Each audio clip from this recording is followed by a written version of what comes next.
In the golden age of Hollywood, the spotlight shined bright on the glamorous actresses who graced the silver screen. But behind the scenes, away from the prying eyes of the public and the studio moguls, some of these icons were living secret lives, engaging in forbidden affairs with other women. Facts First presents old Hollywood actresses who had secret affairs with ladies. Tallulah Bankhead. One of the most infamous ladies of old Hollywood when it came to same-sex dalliances was Tallulah Bankhead. The outrageous and unapologetic stage and screen star was extremely open about her voracious sexual appetite, with affairs and one-night stands with both men and women. According to reports, Bankhead was initiated into lesbian sex at age 16 by an older actress named Hope Williams. From there, she took to it quickly and wholeheartedly, seeking out sexual encounters, quote, of every variety, constantly, hungrily, and without reservation. Her list of suspected female lovers reads like a who's who of famous actresses from the era: Greta Garbo, Billie Holiday, Hattie McDaniel, Libby Holman, Eva Le Gallienne, Barbara Stanwyck, and more. Bankhead didn't bother hiding her sexuality from the public either. She was known to bluntly introduce herself as "I'm a lesbian" at parties. When praised for her beauty, she quipped, "Yes, but talent goes deeper than a pretty face, thank God." Her brashness and refusal to conform to societal expectations of feminine decorum earned her the brand of having verbal moral turpitude from the Hollywood censors. Ryan Murphy's recent Netflix series Hollywood leaned into the persistent rumors of Bankhead's affair with Hattie McDaniel, the first black actress to win an Oscar.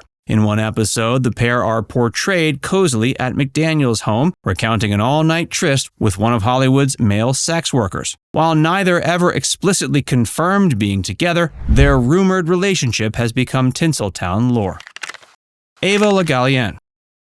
Though not as famous today as some of her contemporaries, Eva Le Gallienne was a major figure on the Broadway and Hollywood scenes of the early 20th century. She was also known as one of the era's most prominent lesbians and created safe havens for LGBTQ performers and creatives. She was born into a life of relative privilege in England, but rebelled against the conservative values of her family from an early age. She ran off to Paris as a teenager to study art and explore her sexuality. It was there that she began her first romantic relationship with an older woman named Amy Loring. After achieving success on the London stage, Le Gallienne moved to New York City in 1915. She soon became the gravitational center of a vibrant gay cultural scene. Her apartment drew artists, writers, and fellow lesbians seeking respite from the rampant homophobia and oppression of the time. In 1926, she took her activism a step further by co-founding the Civic Repertory Theater, where she installed openly gay and bisexual performers in leading roles, a radical act of representation. 2 years later, she formed the Repertory Theater, producing productions written by LGBTQ writers. In her romantic life, she was affiliated with the infamous sewing circle of lesbian and bisexual actresses in Hollywood's underground. She exchanged wedding rings with author Mercedes de Acosta during their years-long affair.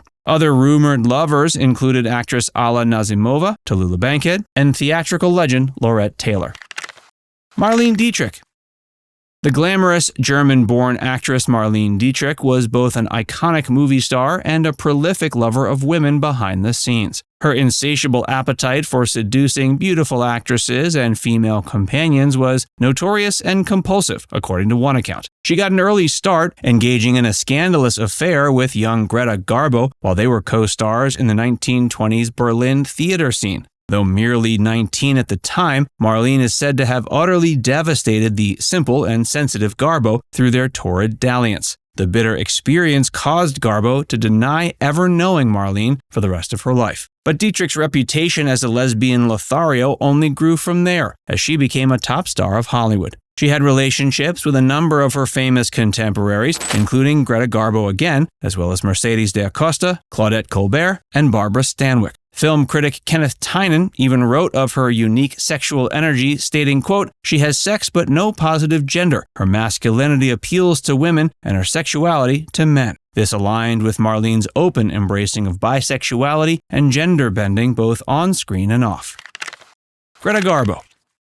The reclusive Swedish screen icon Greta Garbo maintained an aura of mystery around her personal life, but several of her alleged lesbian affairs were an open secret at the time. Though never publicly out, Garbo lived a life of unbounded freedom when it came to sexuality. Her first and most damaging same-sex experience was her 1920s Berlin fling with Marlene Dietrich. As we mentioned, the younger Garbo was so emotionally wounded by Dietrich's carefree seduction, she refused to acknowledge her. Once in Hollywood, she entered a years-long romantic and collaborative relationship with actress and writer Salka Viertel, who became her closest friend and confidant. Salka co-wrote or wrote many of Garbo's most famous films, like Queen Christina, and she served as her acting coach too. The bond was so intense, Garbo is said to have seduced the older Viertel on her birthday one year, though the sexual connection didn't last. Her other high-profile affair was with Mercedes de Acosta, a wealthy playwright who earned the moniker Garbo's Gayngster, as she aggressively pursued the movie star. De Acosta initially mesmerized Garbo with tales of her affairs with icons like Isadora Duncan and Marlene Dietrich. But Garbo soon tired of De Acosta's obsessiveness, even as Mercedes would move whenever Garbo moved just to be near her. Barbara Stanwyck.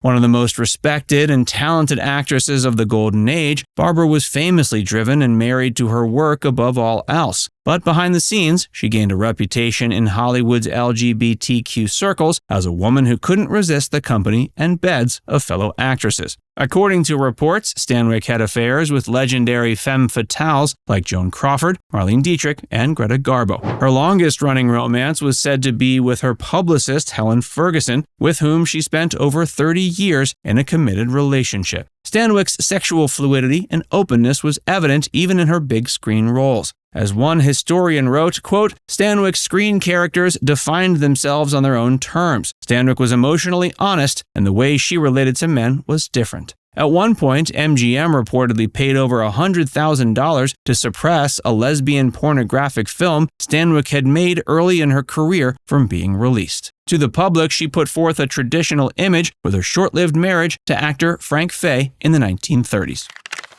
Katharine Hepburn.